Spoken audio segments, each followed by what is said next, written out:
Hi hello అందరికీ నమస్కారం. Welcome back to our channel. Telangana రాష్ట్రంలో రైతు బంధు రైతు భరోసాకి సంబంధించి ఇప్పుడు ఒక గుడ్ న్యూస్ అప్డేట్ వచ్చింది. ఈ వీడియోలో ఈరోజు 29వ తారీఖు నవంబర్ నెలకి సంబంధించి ఎంతమంది ఖాతాలలో రైతు భరోసా నిధులు జమ అయ్యాయి, జమ కాని వారికి ఎప్పుడు జమ కాబోతున్నాయనే సమాచారాన్ని మనం చాలా స్పష్టంగా తెలుసుకోబోతున్నాం. దీంతో పాటుగా 2 లక్షల రుణమాఫీకి సంబంధించి 4వ విడత నిధులను కూడా రాష్ట్ర ప్రభుత్వం ఎప్పుడు విడుదల చేయబోతుందనే సమాచారాన్ని కూడా తెలియజేశారు.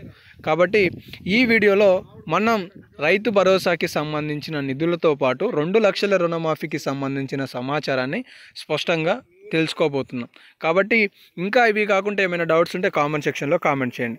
ఇక లేటెస్ట్ అప్డేట్స్లో కనుక వస్తే తెలంగాణ రాష్ట్రంలో మొదట రైతుల మొత్తానికి సంబంధించి ఎవరెవరు ఎన్ని పట్టాలు కలిగిన ఉన్నారు అనేది కనుక చూసుకుంటే, 1 ఎకరం లోపు ఉన్న వాళ్ళు 24 లక్షల మంది ఉంటే వాళ్ళకి 678 కోట్ల రూపాయలను గతంలో యాసంగి సీజన్లో ఖర్చు పెట్టారు. అయితే ఇప్పుడు 7,500 రూపాయల రైతు భరోసా కాబట్టి వీళ్ళకి 800 కోట్ల రూపాయల వరకు ఖర్చు అవుతుంది అనేది రాష్ట్ర ప్రభుత్వం యొక్క ఆలోచన.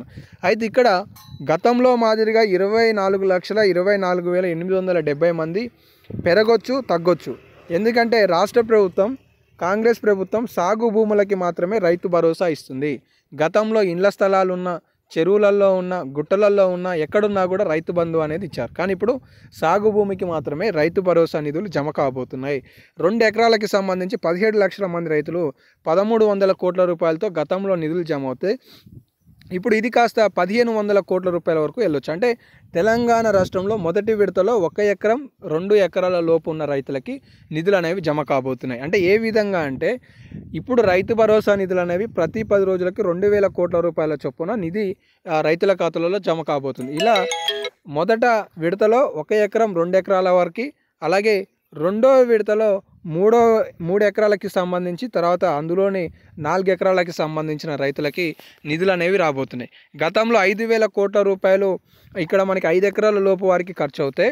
ఇదే 5 ఎకరాల లోపు సుమారుగా 7 నుండి 8,000 కోట్ల రూపాయల వరకు రాష్ట్ర ప్రభుత్వం ఖర్చు చేయబోతుంది అనేది స్టేట్మెంట్ ఇచ్చింది. దీని ఆధారంగా చూసుకుంటే తెలంగాణ రాష్ట్రంలో 5 లేదా 7 ఎకరాలకే ఇప్పటి నుండి రైతు భరోసా పథకం ద్వారా నిధులు అనేవి రైతుల ఖాతాలలో జమ కాబోతున్నాయి అనేది ఈ సందర్భంగా మనం తెలుసుకోవచ్చు అనేది కూడా చూసుకోవచ్చు. ఇంకా ఇక్కడ ఇంకొక స్టేట్మెంట్ చూసుకోవచ్చు. రైతు భరోసాపై దిగులు పడొద్దు, మొత్తానికి త్వరలో అందజేస్తామని చెప్పేసి రైతులతో పొన్నం ప్రభాకర్ గారు మాట్లాడారు అనేది ఈ సందర్భంగా స్టేట్మెంట్ చూసుకోవచ్చు.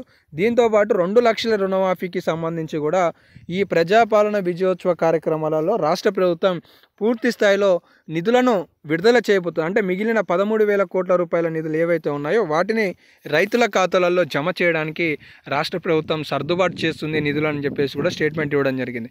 అయితే ఈ డిసెంబర్ 9వ తారీఖు నాడు మిగిలిన సాంకేతిక సమస్యల కారణాలతో దాదాపుగా 4 లక్షల మంది లబ్ధిదారులకి నిధులు అనేవి జమ కాలేదు.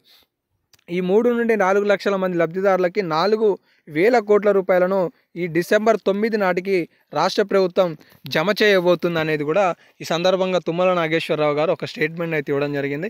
సో కాబట్టి తెలంగాణ రాష్ట్రంలో రైతు భరోసా, రైతు బంధుకి సంబంధించి అసెంబ్లీ సమావేశాల అనంతరం రాష్ట్ర ప్రభుత్వం నిధులు అనేవి రైతుల ఖాతాలలో జమ చేయబోతుంది.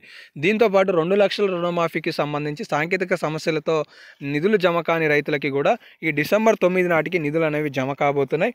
ఇటు 500 రూపాయల పంట బోనస్కి సంబంధించి కూడా ఇప్పటికే చాలామంది రైతుల ఖాతాలలో నిధులు జమ అవుతున్న సందర్భాలు కూడా మనం చూసాం.